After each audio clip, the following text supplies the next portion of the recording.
Hello friends, this is me Priya and welcome to my channel of Excel learning, जिसमें हम लोग daily vocabs of Hindu plus current के आपके बहुत सारे जो इश्यूज़ होते हैं, जो इंपॉर्टेंट टॉपिक्स होते हैं, उसको कवर कर रहा था। बट सॉरी फॉर दैट कि बीच में आपका बहुत लंबा गैप हो गया। But I will make sure कि अब आपके जो डेली वोकैब्स हैं हिंदू में, यानी आपकी जो भी इंपॉर्टेंट वोकैबलरी होती है एंटोनिम सिनोनिम के साथ में, उसके जो भी इंपॉर्टेंट एग्जाम्पल हो सकते हैं उसको डेली बेसिस पे कवर करें, ठीक है। Just because of some health issues and all बीच में आपके वीडियोज़ इंटरप्ट हो गए थे, बट अब आपको कंटिन्यूसली सीरीज़ देखने को मिल जाएगी। सो पहले मैं आपको बता दूं, I am an educator at an academy and अगर मैं बात करूं सो वहाँ पर भी आपको बहुत सारे कोर्सेज मिल जाएंगे। डेली हिंदू एनालिसिस है, एनसीईआरटी समरीज है, बहुत सारे आपके और भी जो करंट प्लेसेस है, प्रीलिम स्पेसिफिक आप यूपीएससी की बात करें किसी और एग्जाम की, तो उसके बहुत सारे कोर्सेज आपको वहाँ देखने को मिल जाएंगे। So let's start with today's basic lecture, जिसमें आज हम लोग डेली वोकैब्स ऑफ हिंदू को कवर करने वाले हैं। सबसे पहले मैं आपको बता दूं थोड़ा सा अकेडमी के बारे में। ये मेरी प्रोफाइल है, अगर आप चाहते हैं तो विजिट कर सकते हैं उसमें, एंड वहाँ पर आपको बहुत सारी लाइव क्लासेस फ्री में मिल जाएंगी। Special classes, just search my name, मेरे को फॉलो कर लीजिएगा, तो जैसे ही मैं नया कोई क्लास शेड्यूल करती हूँ सो आपको तुरंत नोटिफिकेशन आ जाएगा। Let's start with the Hindu vocabulary. मैं थोड़े से फीचर्स बता दूँ आपको कि अगर आप यूपीएससी, सीएससी, सीसैट एग्जामिनेशन की बात करें, डिफरेंट स्टेट पीएससीज की बात करते हैं, एसएससी एग्जाम्स की बात करते हैं, एंड और भी बहुत सारे आपके गवर्नमेंट एग्जामिनेशन होते हैं, जिसमें आपकी हिंदू वोकैबलरी या नॉर्मल जो इंग्लिश वोकैबलरी होती है बहुत यूज़फुल होती है।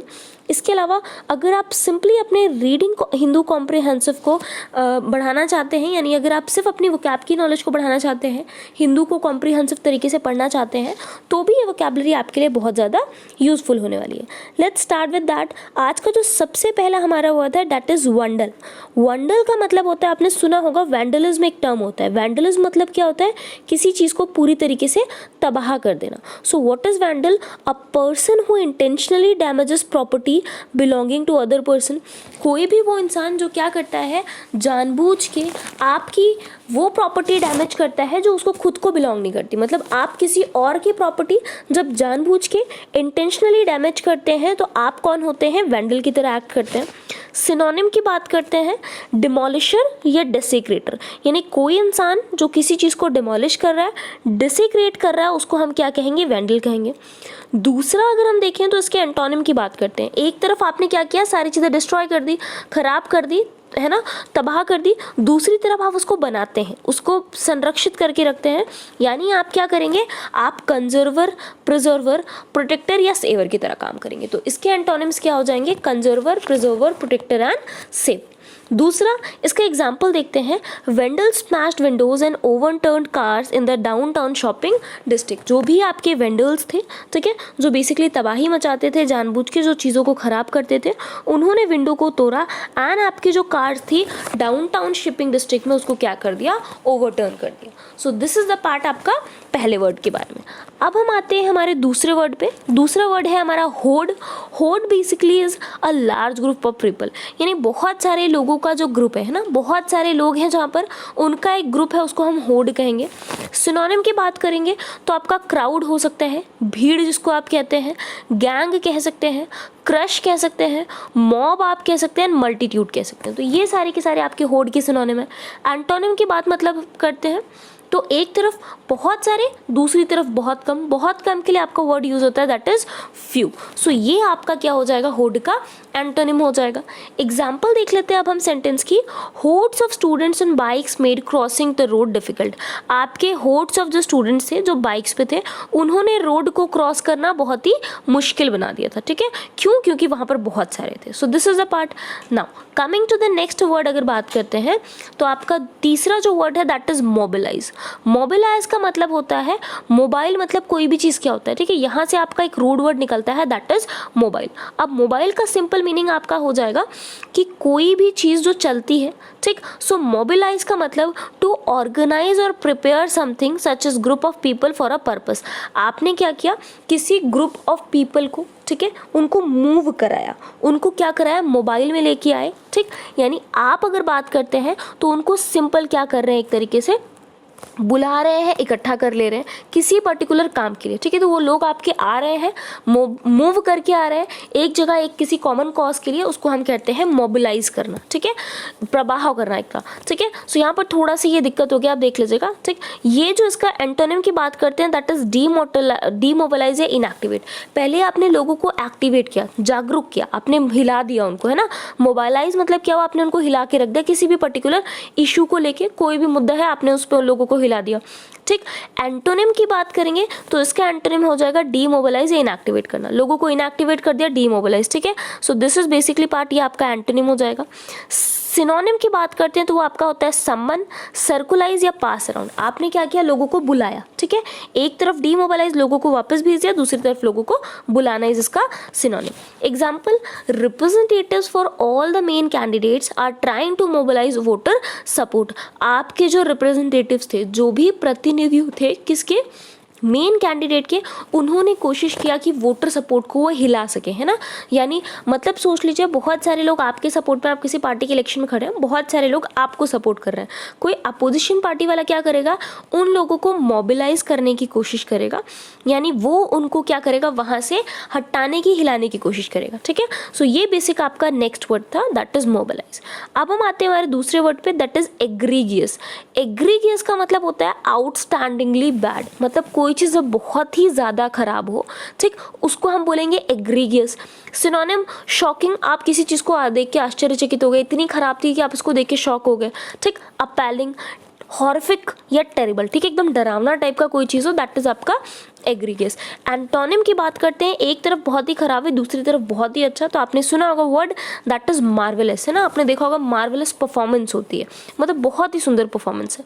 नाउ एग्जाम्पल देखते हैं सेंटेंस में, it was an egregious error for a statesman to show such ignorance. ये बेसिकली एक एग्रीगियस एरर था एक स्टेट्समैन के लिए, ताकि वो इतनी बड़ी क्या दिखा सके, इग्नोरेंस, है ना, अज्ञानता बेसिकली दिखा सके, या एक कह सकते हैं ना नज़रअंदाज कर सके। ये बहुत ही बड़ी एरर थी, बहुत ही बैड, बहुत ही एकदम शॉकिंग एरर थी जो आपको देखने को मिल रही है, ठीक है। सो ये आपका नेक्स्ट वर्ड हो गया। Coming to next word, that is unconscionable, ठीक है। आपका वर्ड क्या है, अनकंसाइनेबल, यानी नॉट राइट और रीजनेबल। आपने सुना होगा आपका कंसाइंस, यानी आपकी जो बेसिक अंतरात्मा है वो कुछ बोलती है, यहाँ पर अनकंसाइनेबल है, मतलब आपका मन वो चीज़ नहीं बोल रहा, आपकी अंतरात्मा वो चीज़ आपको अलाउ नहीं कर रही है। तो वो चीज़ कैसी होती है, राइट नहीं होती, सही नहीं होती, या तो रीजनेबल होती है, ठीक है। दूसरा वर्ड देखेंगे दैट इज सिनोनिम, ठीक। अनकंसाइनेबल का बेसिकली क्या देखेंगे, सिनोनिम। सो कोई चीज़ एमोरल है, इमोरल है, अनएथिकल है, मतलब कोई चीज़ सही नहीं है, ठीक है, आप कर रहे हो तो वो एथिक्स के अगेंस्ट जा रही है, तो उसको हम अनकंसाइनेबल बोलेंगे। एंटोनिम होता है एथिकल या एक्सेप्टेबल, जिसको लोग क्या कर सकते हैं, एक्सेप्ट कर सकते हैं, मान सकते हैं, ठीक है, उसको हम क्या बोलते हैं, इसका antonym. Example, the unconscionable policy which cross great suffering. जो आपकी अनकंसाइनेबल पॉलिसी है ना, ऐसी पॉलिसी जो सही नहीं है, ऐसी नीति जो अनएथिकल है, उस वो बेसिकली क्या करने वाली है, बहुत ज़्यादा सफरिंग कॉज करने वाली है, बहुत ज़्यादा पीड़ा कॉज करेगी, पेन कॉज करने वाली है। Now coming to the next word पे आते हैं, दैट इज डिमोलिशन। डिमोलिशन की बात करते हैं, द एक्शन और प्रोसेस ऑफ डिमोलिशिंग और बीइंग डिमोलिश्ड। कोई भी एक्शन है, कोई क्रिया है आपकी जिसमें आप क्या कर रहे हैं, किसी चीज़ को डिमोलिश कर रहे हैं। अभी स्टार्टिंग में देखा था हमने, ठीक, किसी चीज़ को हम पूरी तरीके से वेंडलाइज कर दे रहे थे, यहाँ पर भी सेम चीज़ है, हम उसको पूरी तरीके से खराब ही डिस्ट्रक्ट कर दे रहे हैं, ठीक। सो आपका डिमोलिशन होता है। सिनोनिम देखेंगे, डिस्ट्रक्शन हो गया या फ्लैटनिंग हो गया, किसी चीज़ को पूरी तरीके से डिस्ट्रक्ट कर दिया आपने, उसको सिनोनिम है। एंड एंटोनिम क्या हो जाएगा, एक तरफ आप उसको डिस्ट्रक्ट कर रहे हैं, दूसरी तरफ आप उसको बना रहे हैं, ठीक है, यानी उसको कंस्ट्रक्ट कर रहे हैं, कन्फर्मेशन कर रहे हैं। Example, the monument was saved from demolition. आपके मोन्यूमेंट को किस चीज़ से बेसिकली बचाया गया था, डिमोलिशन से बचाया गया था, ठीक है, यानी उसको एक तरीके से डिस्ट्रक्ट होने से बचाया गया था, खराब होने से बचाया गया था। कमिंग टू नेक्स्ट वर्ड आते हैं डिसगस्ट। डिसगस्ट क्या होता है, अ फीलिंग ऑफ रिवल्सन और strong disapproval aroused by something unpleasant और ऑफेंसिव। आपको एक जब फीलिंग आती है, ठीक है, किस चीज़ की, बहुत ही स्ट्रॉन्ग डिसअप्रूवल की, आप किसी चीज़ को नहीं मानते और बहुत स्ट्रांगली नहीं मानते हैं। क्यों, किसी भी अनप्लेजेंट या ऑफेंसिव चीज़ की बात हो सकती है, ठीक है, कोई भी चीज़ आपने देख ली जो अनप्लेजेंट है, आपको नहीं पसंद है, तो आप क्या करेंगे, उसकी टोटली अगेंस्ट रहेंगे या उसके लिए आप मंजूरी नहीं देंगे, सो दैट इज डिसगस्ट, यानी रिवल्सन, रिपग्नेंस, अवर्जन, डिसटेस्ट या अबॉरेंस। सो ये बेसिक आपकी क्या है, डिसगस्ट का एक तरीके से आपको क्या देखने को मिलता है, सिनोनिम। किसी चीज़ को आप रेपुग्नेट कर रहे हैं, दूर कर रहे हैं, अवर्ट कर रहे हैं, डिसटेस्ट है बेसिकली, अबॉरेंस या रिवर्शन कर रहे हैं, वो बेसिकली आपका क्या होता है, डिसगस्ट होता है। एंटोनिम की बात करते हैं तो इसका जो विलोम होता है दैट इज रिलिश, ठीक, यानी कोई चीज़ बहुत अच्छी है। Now example, she walked out in disgust, वो बाहर निकल के चली गई चलते चलते, किस चीज़ में, डिसगस्ट में, यानी जब उसको कोई बात नहीं पसंद आई, उनको वो चीज़ उनको एकदम एक्सेप्टेड नहीं है, तो वो क्या हो गए, चल के वहाँ से बाहर चले गए। सो दैट इज़ आपका मीनिंग डिसगस्ट होता है। Coming to next word that is conspiracy, है ना, बहुत ज़्यादा इंपॉर्टेंट, आपने बहुत सुना होगा। कॉन्स्पिरेंसी होता है एक secret plan by a group to do something unlawful और हार्मफुल। आपका कोई भी एक सीक्रेट प्लान है ना, बहुत ही गुप्त प्लान है, छुपा हुआ प्लान है, जो आप किसी को नहीं बता रहे हैं आपके ग्रुप के द्वारा, जिसमें आप कोई अनलॉफुल या हार्मफुल काम करना चाहते हो, ठीक, यानी अगर आप देखेंगे षड्यंत्र जिसको हम कहते हैं, ठीक, आपके कोई गैर कानूनी या ऐसा काम जो दूसरे को नुकसान पहुंचा सकता है, सीक्रेट है, बहुत छुपा हुआ है, यानी उसको कॉन्स्पिरेंसी कहेंगे, षड्यंत्र कहेंगे। सिनोनिम हो जाएगा इसका प्लॉट करना, स्कीम करना, प्लानिंग करना किसी चीज़ की, मशीनेशन एंड कैबल। सो ये बेसिक आपके कॉन्स्पिरेंसी के क्या है, सिनोनिम की तरह काम कर रहे हैं। Example, they were accuse of conspiracy to commit murder, उनके ऊपर किस षड्यंत्र का चार्ज लगाया गया था, किस चीज़ का आरोप लगाया गया था, मर्डर करने का, ठीक है, यानी उन्होंने प्लानिंग करी होगी चुपचाप एंड मर्डर कर दिया होगा, दैट इज आपकी conspiracy. Now coming to next word that is exoneration. Exoneration क्या होता है, the action of officially absolving someone from blame या विंडिकेशन। आपका बेसिक अगर देखेंगे किसी के ऊपर कोई आरोप लगाया गया है, सो बेसिक ऑफिशियल रूप से, है ना, वैधानिक रूप से आप क्या करते हैं, उसको उससे बरी कर देते हैं, उसको उससे छूट दे देते हैं कि आपके ऊपर ये आरोप लगाया गया था, अब आप फ्री हैं इस आरोप से। सो एक्सोनरेशन होता है, इसको विंडिकेशन कहते हैं, ठीक है। एब्सोल्यूशन, एक्विटल या डिस्चार्ज, आपने उसको एक्विट कर दिया, निर्दोष बेसिकली क्या कर दिया, घोषित कर दिया, निर्दोष कर दिया, सो वो आपका क्या है, सिनोनिम। एंटोनिम, एक में निर्दोष तो दूसरे में दोषी हो जाएगा, यानी कन्विक्शन होता है, ब्लेम करना, आरोप लगाना, लाइबिलिटी की बात होती है, दैट इज इसका antonym. Example, the report exonerated the crew from all responsibility for the collision. जो भी आपकी रिपोर्ट थी, उन्होंने आपके क्रू मेंबर को एक्सोनरेट कर दिया, बरी कर दिया, फ्री कर दिया सारी की सारी जिम्मेदारी से जो आपके कोलिजन पे हुई थी, ठीक है। सो दिस इज द पार्ट जो आपको किस में देखने को मिल रहा है, किसका मीनिंग है ये आपके एक्सोनरेशन का। दूसरा हमारा वर्ड है जिसका मतलब है डिसग्रेसफुल। डिसग्रेसफुल की बात करते हैं तो आपको क्या देखने को मिल रहा है, डिसग्रेसफुल का मतलब होता है शॉकिंगली अनएक्सेप्टेबल। एक तो आपको वो एक्सेप्टेबल नहीं है, आप उसको स्वीकार नहीं कर पा रहे, ऊपर से शॉकिंग, एकदम शॉक हो गया, आश्चर्य हो गया एकदम देख के, ठीक। यानी अगर आप देखेंगे तो शेमफुल, कोई शर्मनाक चीज़ है, कोई शॉकिंग चीज़ है। डिसपिकेबल हो सकता है, डिप्लोरेबल एंड स्कैंडलस। सो ये क्या आपकी क्या है, सिनोनिम की तरह काम कर रहे हैं डिसग्रेसफुल के। एंटोनिम, एडमायरेबल एंड ऑनरेबल, कोई चीज़ शर्मनाक है एंड कोई चीज़ है जो बहुत ही ज़्यादा एडमायर कर रही है, ठीक है, जिससे लोग देख के बहुत ज़्यादा खुश हो रहे हैं, अट्रैक्ट हो रहे हैं।